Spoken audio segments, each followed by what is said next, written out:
मुकेश सहनी आ रहे हैं यहाँ चुनाव लड़ने, वो तो लड़ेंगे, अब तो और लड़ेंगे। हम तो कहते इससे आपको थोड़ा बहुत डर नहीं लग रहा है कि मतलब लोकतंत्र में सबको अपना अपना लड़ना। अब तो मुकेश सहनी फहानी का मतलब है, तो जो इतने कूड़े करकट हैं राजनीतिक, उसको बिटोर कर कूड़ेदान में मैं बधाई दूंगा, कम से कम अपने कूड़ेदान में रखे हुए मेरा नेताजी। तो इसलिए कूड़ेदान है और उससे बहुत फ़ायदा 2017 में भी आए थे, बड़ा फ़ायदा पहुँचाए हमें। 2019 2022 मुकेश सहनी को कूड़ेदान नहीं, उनके साथ जितने भी कूड़ा इकट्ठे हैं उन्होंने इकट्ठा कर रखा है। कूड़ा मुकेश सहनी जो साथ है वो कूड़ा है, और मुकेश सहनी कूड़ेदान। बिहार में तो हमारे ही नेताओं ने निषादों को ठगा है। कौन नेता? भाई जो भी वहाँ, अब नाम कह लूँ और नाम लेना भी जुबान खराब करना होता है। बीजेपी एक तो साथ है, वो भी फूलन देवी जी की बड़ी बड़ी प्रतिमा लगवा रहे थे। वो प्रतिमा है, वो सिर्फ प्रतिमा ही कहते हैं। कोई भी पार्टी, कोई भी संगठन, कोई भी समाज अपने यहाँ प्लास्टिक की मूर्ति लगाता है? बताओ। वो खुद अपनी पार्टी छोड़ दी, राष्ट्रीय अध्यक्ष बदल, अब बेटे अपने भाई बना दिया और भाजपा सदस्यता लेके भाजपा मंत्री हैं। जो भाजपा मंत्री है और भाजपा कैसे लड़ेगा बताओ आपको? ये मछुआरे बदमाश जातियाँ हैं, ये बहुत बड़े क्रिमिनल्स हैं। आचार संहिता लगने से पहले तक बीजेपी अगर आपको अनुसूचित जाति जनजाति का दर्जा नहीं देती है तो क्या करेंगे? ऐसी खबर है कि आप 164 सीटों पर अकेले चुनाव लड़ेंगे। आप ही बयान दिए। कांग्रेस ने नहीं लागू किया, कांग्रेस के गुस्से में आ गया, कांग्रेस खत्म हो गई। बसपा ने विरोध किया, बसपा खत्म हो गई। समाजवादी पार्टी गुमराह किया, वो भी देख लो कहाँ चली। भाजपा भी गुमराह कर रही है। अब नहीं, अभी हम कैसे कहना, हमारे साथ बैठक हो रही है, फाइलिंग तैयार हो रही है, एविडेंस दिया जा रहा है, तो हम गलत बातें क्यों करें? सब कुछ नीतीश कुमार के द्वारा भेजा जा चुका है। नहीं वो गलत, अभी आप भेज नहीं वो भेजना गलत नीतीश का। बहुजन समाज की जो जातियाँ कब तक ऐसे हाथ फैलाते रहेंगी? देखो दे दो तो हम साथ बने रहेंगे। आप तो भाजपा के साथ हैं। अगर भाजपा आरक्षण नहीं देती है कि भाई आरक्षण नहीं दिया, आप वादा नहीं पूरा किए, देखो त्रिस्तरीय चुनाव अलग हो गया, तो 2022 में भी अलग हो जाएगा। उत्तर प्रदेश में है, लखनऊ में, और चुनाव है अगले साल। तैयारियां जोरों से है और निषाद पार्टी जो अभी भाजपा के साथ अलायंस में है, उसके राष्ट्रीय अध्यक्ष डॉक्टर संजय निषाद हमारे साथ आज हैं। इनसे बात करेंगे कि चुनाव को लेके अभी कुछ चर्चाएं हो रही है, उसमें अब पता चल रहा है कि आप बीजेपी से निराश हैं क्योंकि जो केंद्रीय मंत्रिमंडल का विस्तार हुआ उसमें आपके जो सुपुत्र हैं उनको मंत्री नहीं बनाया गया, परवीन निषाद जी को। देखो, निराश तो पूरा मेरा देश है और मेरा समुदाय है, और निराश पिछली सरकारों ने किया। हम केवल भाजपा को दोषी नहीं दे सकते हैं क्योंकि हम 18% वोट और इस देश को आज़ाद हमारे लोगों ने कराया था, और हमारे लोगों ने इस देश को आज़ाद कराया और मार्शल कौम का लेवी लगा और अंग्रेज़ों ने हमारे लोगों पर 12 अक्टूबर 1871 को क्रिमिनल कास्ट घोषित किया था। और उस क्रिमिनल कास्ट की वजह से उसने स्टीफन नामक सांसद ने ब्रिटिश पार्लियामेंट में डिबेट किया था जब हमारे लोगों ने अंग्रेज़ों को डुबो के मारा था सती चौरा घाट पर कानपुर में। 3000 नावों को एक ही बार डुबाया था। हमारे लोगों ने डुबो के काट के नदियों में मारना शुरू किया। क्यों? जब उन्हें पता चला कि जो सोना चांदी हीरा मोती लूट के ले जा रहे हैं वो मेरा है, सारे लुटेरे हैं, इन्हें मारो, पहले ये देश हमारा है। जब निषाद राज के क्लिप जल गए तो स्टीफन नामक सांसद ने कहा कि वकील का बेटा वकील, डॉक्टर का बेटा डॉक्टर होता है और नेता का बेटा नेता होता है, और ये बदमाश का बेटा बदमाश होता है, चोर का बेटा चोर, डकैत का बेटा डकैत है। ये मछुआरे बदमाश जातियाँ हैं, ये बहुत बड़े क्रिमिनल्स हैं। तो जन्मजात अपराधी घोषित करके हमें उजाड़ दिया, और तब से उजड़े। फिर उससे पेट नहीं भरा, मेरा mining act, forest act, fisheries act, ताल घाट नदी कानून बनाकर छीन लिया। फिर भी हम लोग लड़ते रहे। लड़ने के बाद ढेर सारी उपजातियों में केवट, मल्ला, बिंद, कश्यप, कांर, धीवर, एकवार, बातम, सुरैया, कुलवट, शाही, ये सब में बट गए 578 जातियों में देश में। उस क्रिमिनल कास्ट घोषित होने के बाद हमारे लोग, कोई जन्म से अपराधित होता नहीं, हमारी महिलाओं को जेल में बंद किया गया, वहाँ हमारे बच्चों को जन्म दिया गया, तड़प तड़प के मर गए हमारे बच्चे। फिर कुछ छूट दिया गया, ऐसे सिक्के से दागा जाता था ऐसे ही कि ये चोर जाति का आदमी है, ससुराल जाएगा तो वहाँ वो लाल साफा वाले जो चौकीदार होते थे वो हाजिरी लगाता था, चौकीदार, और थाने पे कहता था वो आया फलाना क्रिमिनल कास्ट वाला, तो कई दिन ससुराल रहना। ये हमारे लोगों के ऊपर बड़ी था। देश आज़ाद 1947 में हो गया, हमारे लोगों ने बगा दिया। 1950 में संविधान बन गया, लेकिन जो मेरा क्रिमिनल कास्ट था वो भी था। मतलब 5 साल 16 दिन हम गुलाम थे। 31 अगस्त 1952 को हम आज़ाद हुए। अंथा सेमेन अंगार कमेटी 1949-50 बनी, जिसमें पटेल जी जेल में जब मिलने गए पूछे क्यों बंद होते हैं, जाति के नाते बंद हैं, तो उन्होंने अपने जो सचिव थे अंथा श्रीमन, उनका अंगार, उसके नाम से अध्यक्षता में जो है वो कमेटी बनाई, उसने रिपोर्ट दिया कि ये जो मछुआरे हैं, ये जो देश को आज़ाद कराने लोग हैं, ये लोगों की दशा तो SC ST से भी बहुत ख़राब है। इन्हें 74 टाइप की व्यवस्था दी जाए, इनके ताम्रपत्र लगाए जाएँ, इनके बच्चों को शिक्षा दी जाए, इनको राजनीति में लाया जाए, इनको पैसा दे के MP MLA बनाया जाए, ये देश का सम्मान है। इनके बच्चों को एकेडमिक अलग से सुविधा दी जाए, इनकी कॉलोनी बनाई जाए, इनके लिए कल्चर डेवलप करने के लिए उजड़े लोग हैं, ट्राइबल हैं, ये किया गया। लेकिन वो कमेटी की रिपोर्ट लागू नहीं हुई। ढेर सारी कमेटी विमुक्ति जनजाति के रूप में घोषित हो गए। संविधान बना, उसमें भी हम केवट मल्ला, बिंद कश्यप, खार, धीवर, बाटम, सुरैया, खुलवट, चाई को संविधान में एक सूची बनी, उसका नाम अनुसूचित, अनु मतलब नीचे, सूचित मतलब सूचित किया जाएगा। 24 नंबर पर जाटव है, जिसको लेदरमैन कहते हैं। 26 नंबर पर जो है वासरमैन है, धोबी जिसे कहते हैं, रजक बेरेठा कनौजिया धोबी का लेता है। उत्तराह, दक्षिणा, मोची, अहिरवार, गहरवार, जाटव, द्वारे, ये जाटव का या चमार भाई का सर्टिफिकेट लेता है। उसी में 53 नंबर पर मझवार है, कि उसमें आगे राष्ट्रपति ने लिख रखा केवट मल्ला मझवार है, लेकिन क्रिमिनल कास्ट घोषित होने के नाते हमें मिला नहीं, हम गए नहीं लेने। और जब तक गए 5 साल 16 दिन गुलाम रहे, तब तक बहुत लेट हो चुका था जो लोग। तो उसकी लड़ाई हम लोग लड़ रहे हैं। हमारा समाज निराश क्यों होगा? आशा में है कि संविधान बनवाए हैं, देश आज़ाद कराए हैं, तो कल लागू भी करा लेंगे। कल हमारा वोट बैंक है, वोट की चोट से राजनीति होती है। कहा गया ना कि देश लोकतंत्र है, कि political power strong than the god power, भगवान की शक्ति से ज़्यादा शक्तिशाली राजनीति है। कम संख्या में राजनीतिक रूप से ट्रेंड लोग पावर में हैं, और ज़्यादा संख्या में हमारे लोग अनट्रेंड लोग आज पाँव में घूम रहे हैं। तो कभी इनके पुरखे निषाद राज थे, किला इलाहाबाद में है, वहाँ जब जाते हैं इनका सीना 56 इंच का हो जाता है कि हमारे पुरखे कभी राजा थे और राम को पार उतारा था और सेना दिया था, श्रीलंका पर विजय प्राप्त किया था। वहाँ किला खुदाई हुई पुरातत्व विभाग का, वहाँ लेबिल लगा हुआ है कि इनके पुरखे, जब हमारे पुरखे कभी राजा थे, राजनीति में थे, तो आज नहीं, कल राजनीति हमारे हाथ में होगा। और कैसे होगा, उसके लिए हम लोग ट्रेनिंग प्रोग्राम लगाए कैडर से। 2017 में चुनाव लड़ा, एक विधायक है। 2018 में गोरखपुर चुनाव लड़ा, फूलपुर, कैराना, 2 मंत्री हारे हैं।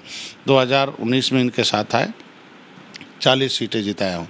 हमारा समाज नाराज हो गया। अभी त्रिस्तरीय चुनाव में देखो अलग हो गया, 4थे नंबर पर भाजपा आ गए। अब चुनाव है यहाँ कुछ महीना बाद, नहीं भाजपा की तरफ से मिला आपको अनुसूचित जाति का दर्जा, तो क्या कीजिएगा? अब भारतीय जनता पार्टी को करना है, और उसके बाद पावर भी है केंद्र और राज्य में। हमें पूरा उम्मीद है, विश्वास है। ये उम्मीद बिहार में मुकेश सहनी को भी थी और मदन सहनी साहब को भी थी कि अनुसूचित जाति या जनजाति में शामिल किया जाएगा।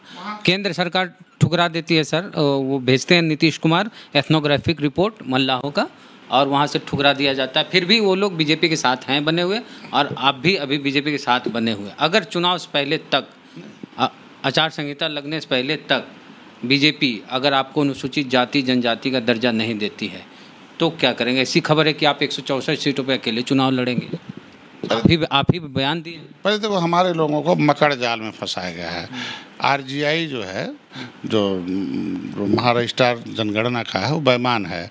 उसने पहले लिख रखा केवट मल्ला मझवार है, उसकी गिनती राष्ट्रपति ने उसी को लिखा है ना। राष्ट्रपति भाई जब RGI महाराष्ट्र लिख के देता तभी राष्ट्रपति नोटिफिकेशन करता है। जब एक बार कह रखा कि केवट मल्ला मझवार है, तो फिर दूसरा जो एथनोग्राफिकल रिपोर्ट की क्या जरूरत है? हम कहते हैं कि धोबी और चमार के सारी उपजातियों के लिए कोई भी एथनोग्राफिकल रिपोर्ट नहीं है, तो हमारे लिए क्यों मांगा जा रहा है? ये बेईमानी है।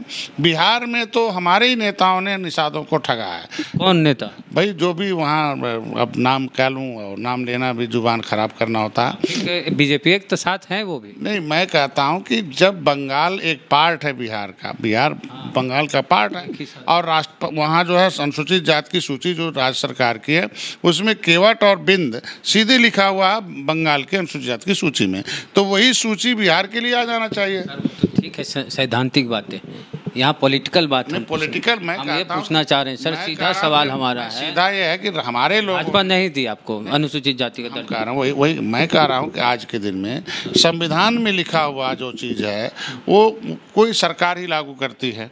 सरकार बीजेपी की है, कांग्रेस ने नहीं लागू किया, कांग्रेस के गुस्से में आ गया, कांग्रेस खत्म हो गई। बसपा ने विरोध किया, बसपा खत्म हो गई, समाजवादी पार्टी गुमराह किया, वो भी देख लो कहाँ चली। भाजपा भी गुमराह कर रही है। अब नहीं, अभी हम कैसे कहना, हमारे साथ बैठक हो रही है, फाइलिंग तैयार हो रही है, एविडेंस दिया जा रहा है, तो हम गलत बातें क्यों करें? सब कुछ नीतीश कुमार के द्वारा भेजा जा चुका है सर। नहीं वो गलत, अभी आप भेज नहीं वो भेजना गलत नीतीश का। सीधे बिहार का जो पैटर्न है उसे बिहार में बंगाल का पैटर्न है वही पन्ना निश्चित रूप से वही लागू होना चाहिए बिहार में। मूर्ख न बनावे, अब निषाद जगह हुआ। उत्तर प्रदेश में वही पैटर्न लागू करा रहा हूँ। अगर भाजपा आरक्षण नहीं देती है, मेरी बात सुनो, तो चूंकि भाजपा ने वादा किया है ना, हमने तो नहीं कहा है भाई, योगी जी ने कहा है, भाजपा ने खुद कहा है, तो जवाब तो भाजपा को देना होगा ना। जवाब देंगे कि नहीं देंगे कि नहीं हो पाया, अगली बार जिताइए सर। पार्टियां ऐसे कहती है कि इस बार नहीं, अगली सत्ता में आएंगे तो अनुसूचित जाति जनजाति में मल्लाहों को जोड़ देंगे। अब मल्लाह फिर आपके साथ बीजेपी को वोट देंगे और फिर बीजेपी की सरकार बनेगी। फिर 5 साल सर आप कहिएगा कि सत्ता में जो है पार्टी वही हमको अनुसूचित जाति में दर्जा देगी, तो फिर 5 साल आप इंतजार कीजिए। हम लोग आरक्षण को लेके तटस्थ नहीं रहते, क्योंकि बिहार में मल्लाह एकदम ठगा गया है। सही बात बोले। अगर हम लोग उनको जिस बात को कह के कुछ पार्टियां हैं जो उनका एजेंडा था, मैं ठगाऊंगा ना, अपने समाज को ठगने दूंगा। हम लोग तटस्थ हैं। अगर तटस्थ नहीं होते आरक्षण के मुद्दे को लेके, अपने सामाजिक हिस्सेदारी मुद्दे को लेके, तो हम भी मंत्री बन के घूमते। अजेंडा पर साथ निश्चित मंत्री होते, चाह ही रहे थे परवीन। नहीं, मैं तो पहले से चिल्ला रहा हूँ कि हमें मंत्री नहीं, हमको पद प्रतिष्ठा नहीं। जो भाजपा ने हमारे आरक्षण और हमारे सामाजिक मुद्दे हल करने के लिए वादा किया वो दे। पर 3 की ज़मीन हमारे नाम कर दे, तालघाट नदी वापस करें जो बहन जी ने छीना है, हमारे आरक्षण राष्ट्रपति ने लिखा वो दे। हम वो मांग रहे हैं, पद प्रतिष्ठा नहीं मांग रहे हैं। पद प्रतिष्ठा तो लेकर घूम रहा है ना। बहुजन समाज की जो जातियां कब तक ऐसे हाथ फैलाते रहेंगी? देखो दे दो तो हम साथ बने रहेंगे। आप तो भाजपा के साथ हैं। देखो कहा गया कि a little knowledge is dangerous things. जिसके पास ज्ञान कम होता है वो हमेशा परेशान हो जाता है। और षड्यंत्र, हमारे लोग चारा खाने वाले लोग हैं। जब तक चारा खा लेते हैं, और चारा दुश्मन तब तक देता है जब तक फंस नहीं जाते हैं। तो ये चारा खाने वाले बेचारे हैं, जो बेचारे इसलिए वो चारा खा रहे हैं। इसीलिए हमने एक पॉलिटिकल स्कूल खोला है कि भाई अब पहले निषाद लोग, मल्लाह लोग वोट दे देते थे सीधे, कि बिना किसी समझे बूझे जो ही उन्हें फंसा लिया, चाहे कांग्रेस, सपा, बसपा, भाजपा। लेकिन अब वो पॉलिटिकली ट्रेंड हो गए हैं। गांव हमारे कैडर हैं, मेरा संगठन है। अब वो फ्री मल्लाही, बिना मल्लाही के पार उतारा था राम को, तो अलग अब 2022 में बिना आरक्षण लिए वो किसी मतलब भाजपा के साथ वोट देने के लिए समाज तैयार नहीं है। मैं चिल्ला के कह रहा हूँ कि भाई आरक्षण नहीं दिया, आप वादा नहीं पूरा किए, देखो त्रिस्तरीय चुनाव अलग हो गया, तो 2022 में भी अलग हो जाएगा। इसलिए उस पर काम चल रहा है, ये नहीं कह सकते भारतीय जनता पार्टी। हम मानते 99.99% की भाजपा आपको अनुसूचित जाति में या जनजाति में दर्जा देगी। आपको आरक्षण मिला, नहीं मिला तो सर तो समय जब मौसी मूछे आएंगे तब ना हम चाचा कहेंगे उसे, वो टाइम आने दीजिए। अभी ऐसे खबर यही सुने हम बिहार से आए, उत्तर प्रदेश, कि आप समाजवादी पार्टी के साथ जा रहे हैं। अखिलेश यादव जी से आपकी बातचीत हो रही है। तो सारे पार्टी को देख रखा है ना, कोई पार्टी बाकी हो, कांग्रेस, सपा, बसपा, सबको देख रखा है। सभी पार्टी को देख रखा है, तो उसमें क्या रखा? केंद्र में इनकी सरकार, राज्य में इनकी सरकार है। मैं ये कह रहा हूँ कि समाज को जब पता चल गया तो पार्टी बनाई, निषाद पार्टी। पहले सामाजिक संगठन से वोट डालते थे, पार्टी बना लिया, क्योंकि उनको मालूम है कि दलित भाई की माँ के कोख से 1992 सब आरक्षण नहीं लागू था, तो हरवा पैदा होते थे। अब आरक्षण लागू हो गया, हाकिम पैदा हो रहे हैं। कभी यादव भाई की माँ के कोख से चरवा पैदा होते थे, अभी आरक्षण मिल गया तो देखो कलम चलाने वाले पैदा, मंत्री संतरी। आज के दिन में हमारा भी आरक्षण जब लागू हो जाएगा तो हमारे भी बच्चे माँ के कोख से जो हाकिम पैदा होंगे। मुकेश सहनी तो यहाँ दौरा करने से क्या होता है? किसी के यहाँ गए हों, किसी की निषादों का कोई हक हिस्सा दिलाने के लिए आंदोलन किए हों। फूलन देवी जी की बड़ी बड़ी प्रतिमा लगवा रहे थे। फूलन देवी तो उनको बिहार में लगवाना चाहिए। एक कहाँ लगवाए? एक को जिला में लगवाए, बताइए आप। पहले बिहार में जहाँ मंत्री हैं पहले वहाँ लगा लेते हैं, तब तो माना जाता। गुमराह करने का काम बंद हो। पहले बिहार में एक मूर्ति लगी हो अगर किसी ज़िले में, तो बताएं बिहार में आरक्षण खुद ही ख़त्म हो गया, नहीं बोल पा रहे बेचारे। हम कहते हैं अनुसूचित जनजाति में डाल दिया, RGN कैंसिल कर दिया, वहाँ जाकर सदन में बोलना चाहिए ना। वो खुद अपनी पार्टी छोड़ दी, राष्ट्रीय अध्यक्ष बदल, अब बेटे अपने भाई बना दिया, और भाजपा सदस्यता लेकर भाजपा मंत्री हैं। जो भाजपा मंत्री है और भाजपा कैसे लड़ेगा बताओ आपको? हम MLC तो बीजेपी है कोटा से। तो फिर जब जो खुद ही भाजपा का मंत्री हो कैसे चुनाव कैसे भला करेगा? पहले तो हम इस्तीफा दे तब ने भाजपा से यहाँ लड़ने आएंगे। भाई जिस पार्टी से मंत्री हो, जिस पार्टी की सदस्यता ग्रहण की हो, वो कैसे आप उनसे लड़ेंगे? भैया डॉक्टर संजय हैं जो बिना लालच के हैं, हम भाजपा के साथ हैं, भाजपा से लड़ाई लड़ते हैं, घेरते हैं, सदन में आवाज़ उठाते हैं, ज्ञापन देते हैं, रोड जाम करते हैं, मुख्यमंत्री घेरते हैं। हम ऐसे थोड़ी है, हम लड़ते हैं क्योंकि हम अपने मुद्दे सामाजिक हैं। अच्छा, आप ये जातीय जनगणना आपका मुद्दा है कि नहीं? निश्चित रूप से हम भाजपा तो तैयार नहीं है। कहते हैं कि आज के दिन की बात बता रहा हूं कि मैं डॉक्टर संजय एक पहले नेता हैं जो जनगणना विभाग के द्वारा जारी मैनुअल, सेंसस मैनुअल 1961 जो भारत सरकार की जनगणना विभाग की किताब है, राष्ट्रपति ने दस्तखत दिया, उस किताब को लेके कह रहे हैं इसके हिसाब से होना चाहिए। वो खटिया बैठ के टाइटिल वाला नहीं होना चाहिए, उल्टा पुल्टा नहीं होना चाहिए, जो संविधान में लिखा उसके हिसाब से जनगणना होनी चाहिए। ये लड़ाई कब तक चलेगी? भाजपा से भी आप तक आपकी लड़ाई केंद्र सरकार से भी कब तक? कि 70 साल। सर आपको बताएं कि सवर्णों के आरक्षण का मामला था तो 72 घंटे में हो गया। आपकी लड़ाई लंबे 6-7 साल से आप लड़ रहे हैं। 1911 में RS मतलब हिंदू महासभा का गठन हुआ, RSS बना, ठीक है, जनसंघ बना, भारतीय जनता पार्टी बनी। उनके लोग एक लंबे समय से राजनीति कर रहे हैं, ट्रेंड है नहीं, स्कूल खोल रखे हैं और हमारे लोग दरी बिछा रहे हैं और निषाद पार्टी खड़ी हो रही तो उसी विरोध कर रहे हैं। तो ये आज नहीं, अब अभी तो हम 7 साल से तैयार किए हैं और कोई 700 बरस से काम कर रहा है, दोनों में अंतर है ना। तो 7 साल से हम काम कर रहे हैं, यहाँ तक लाए ना। 70 फीट नीचे थे, 70 फुट ऊपर लाए ना। अब तो टीवी चैनल कार आगे पिछड़े नहीं हैं, अनुसूचित हैं। अब तो सभी राष्ट्रीय चैनल ये कह रहे हैं कि डॉक्टर साहब का प्रमाण पत्र जारी होना चाहिए। इससे पाल क्या कहते थे कि शामिल होना चाहिए, हम ऑलरेडी शामिल। अब कम से कम 70 साल में पहली बार है कि सारे चैनलों ने ये स्वीकार करा दिया सरकार से कि ये शामिल हैं, प्रमाण पत्र मिलना चाहिए। इससे पहले तो उल्टा चल रहा था ना, शामिल किया जाएगा, शामिल किया जाएगा। ऑलरेडी शामिल है, राष्ट्रपति का दस्तखत है, मुकदमा लिखा रखा हूँ शैलजा और मुकुल वासनिक के खिलाफ संसद भवन मार्ग में फाइल गायब कराने का। तो जब हमारा फाइल सही है तभी तो मुकदमा हुआ है, फर्जी थोड़ी मंत्री के खिलाफ मुकदमा हो जाएगा। तो बिहार उत्तर प्रदेश का मामला एक ही है, बिहार के लोग चले जा रहे हैं। अगर बंगाल का पार्ट है बिहार, तो बंगाल में अनुसूचित जाति की सूची में केवट और बिंद है, तो बिहार में वही होना चाहिए। कैसे गायब हो गया? जो गायब करने वाले हैं उनके खिलाफ महाभियोग होना चाहिए। उत्तर प्रदेश में जिस तरह से जाटव या लेदरमैन के सभी उपजातियों को मिलता है, उसी तरीके से फिशरमैन के सभी उपजातियों को देने का मिलना चाहिए। तो फिर तो हमें शामिल करने की बात ही छोड़ दीजिए। तो मुकेश सहनी कह रहे हैं कि हम योगी जी को मुख्यमंत्री बनने नहीं देंगे, आप कह रहे हैं हम योगी जी को ही मुख्यमंत्री बनाएंगे। मुकेश सहनी क्या भाई, वो तो कहते साहब कि हम आरक्षण नहीं तो गठबंधन नहीं तो बोल रहे हैं, नहीं तो उत्तम बिहार में इस्तीफा दे दें, आरक्षण तो ख़त्म कर दिया। और जैन रिपोर्ट लिखा है कि केवट मल्लाह का आरक्षण नहीं था तो गठबंधन कहाँ बन कर बिहार में? तो बात तो तटस्थ होना चाहिए ना, कि जब वो लिख रहे हैं कि आरक्षण नहीं गठबंधन नहीं, तो आरक्षण बिहार में ख़त्म हो गया तो इस्तीफा दे दें। पहले बिहार में कुछ लायक, देखो दुनिया लायक लोगों को पसंद करती है। लायक मतलब जो हम किसी योग्य, हम उस लायक हों, लड़ाई लड़ने लायक हों, दिलाने लायक हों। तो बिहार में अगर दिला दें तब तो लायक माना जाएगा। बिहार में सभी निषाद हार गए, जितने लोग हैं तो भाजपा के सांसद सभी विधायक जीते हैं, निषाद उनके पार्टी के तो कोई जीते नहीं। तो हम कहते हैं कि तब यहाँ भी वही, तो बिहार में पहले लायक बन जाएं, आरक्षण लेने लायक बन जाए, समाज को खड़ा करने लायक बन जाए, पर वहाँ जितना भी जितने भी ज़िले हैं उसमें संगठन खड़ा हो जाए। हमने तो एक बार में, आप देखो यहाँ 403 विधानसभाओं में ज्ञापन जाते हैं हमारे, 824 ब्लॉकों में जाते हैं हमारे पास, ब्लॉक का स्तर है हमारे पास, विधानसभा स्तर है, जिला स्तर है हमारे पास, सेक्टर स्तर का गठन है 150 सीटों का, और हर कोई ब्लॉक नहीं है जो मेरा संगठन न हो ऑलरेडी। तो हवा में राजनीति नहीं होती है, रूट पर होती है, चूँकि वोटर हमारे साथ है। और बाकी कूड़ा किसी घर में और रोज़ सुबह शाम झाड़ू लगता है, तो झाड़ू तो कहीं बिस्तर पर नहीं रखते हैं ना, कूड़ेदान में रखते हैं। तो जो इतने कूड़े करकट हैं राजनीतिक, उसको बिटोर कर कूड़ेदान में, मैं बधाई दूंगा कम से कम अपने कूड़ेदान में रखे हुए मेरा नेताजी। तो इसलिए कूड़ेदान है और उससे बहुत फ़ायदा 2017 में भी आए थे, बड़ा फ़ायदा पहुँचाए हमें।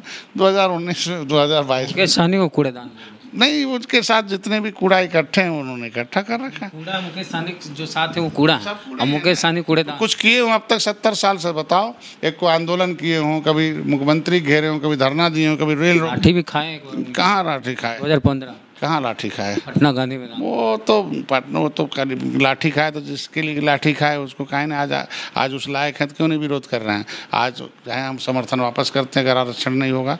अगर सही निषाद माना जाता असली, तो जैसे मैं रहूँगा 2022 में देखिएगा, जब मजबूर सरकार रहेगी पहले कैबिनेट में पास कराऊँगा, अगर नहीं होगा तो अगर सेम हेयर यहाँ यूपी में भी कि आप भी कहते हैं आरक्षण नहीं तो गठबंधन नहीं, तो आप भी अलग हो जाइए भाजपा से। तो नहीं, तो अभी तो आचार संहिता लगने में टाइम है ना, 72 घंटे के अंदर लिख सकते हैं, तो अभी तो 7 महीना है। नहीं तो हम क्यों 7 महीना गंवाएंगे? 70 साल गंवाए हैं तो 7 महीना और गंवाएंगे, तो 7 महीने तो देखेंगे ना। 7 महीने बहुत बड़ा उम्मीद वाला मामला, पूरा उम्मीद नहीं, पूर्ण विश्वास, पूर्ण हमारे सामने बैठक चल रही, कुछ काम हो रहा है, गोपनीयता है उसके बारे में। हमको जहाँ तक लगता है कि जैसे नीतीश कुमार वहाँ से मुकेश सहनी को आश्वासन देते हैं, रिपोर्ट बनाते हैं, भेजते हैं, वैसे योगी जी आपको आश्वासन देते हैं, रिपोर्ट बनाते हैं, भेजते हैं, केंद्र में मामला अटकता है। हमें कोई आश्वासन नहीं, योगी जी ने खुदे बोल रखा है, वो खुदे कहते रहे, वो लड़ाई लड़ते रहे, तो जवाब तो भाजपा को देना है ना, गाँव हमें कहाँ देना है? हम तो कहेंगे भैया अगर उन्होंने कहा दे रहे हैं तो दे रहे हैं, नहीं दे रहे हैं तो बताना। तो धमकियों देते हैं कि अकेले 164 सीट पर लड़ जाएंगे अगर नहीं देंगे? तैयारी तो हमें रखनी पड़ेगी, आज नहीं कल लड़ना, तो पार्टी बनी है तो आरक्षण। स्थिति ऐसी आई कि आप भाजपा के साथ नहीं रहेंगे तो सपा के साथ जाएंगे या अकेले लड़ेंगे या बसपा के साथ? वो तो समय बताएगा, मेरा समाज निर्णय लेता, हम अकेले, हमारी पार्टी का मालिक मेरा समाज है, हम नहीं है। मुकेश सहनी बोलते हैं मेरी पार्टी का मालिक मैं हूँ, वो अलग मामला है, तो गलत है। जिसके इस बात का दुख नहीं हो, वीरांगना फूलन देवी जी की प्रतिमा लगाई जा रही थी, लगाने नहीं दी गई, आपके समाज के नेता?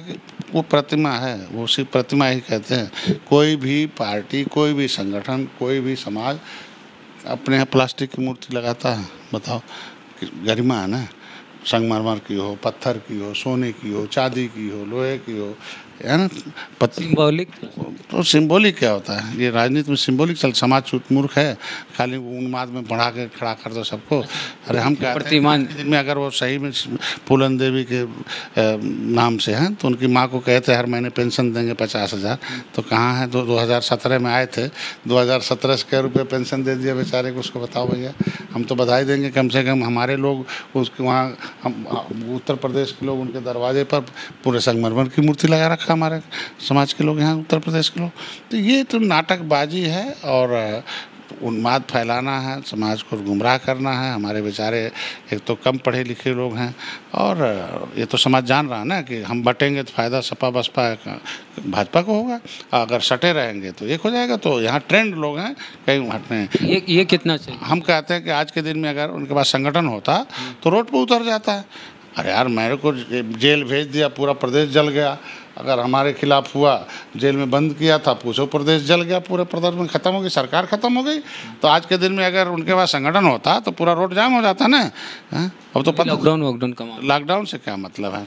जनता तो जनता, भावना भावना। ये इस बात का बुरा नहीं लगा कि हमारे समाज के, अब ठीक है अलग पार्टी है उनकी है, तो मल्लाह निषाद उनको 2017 में एयरपोर्ट से उनको निकलने नहीं दिया गया। 17 मूर्ति लगाने आए थे तो गोरखपुर में लग गया था, नहीं ना?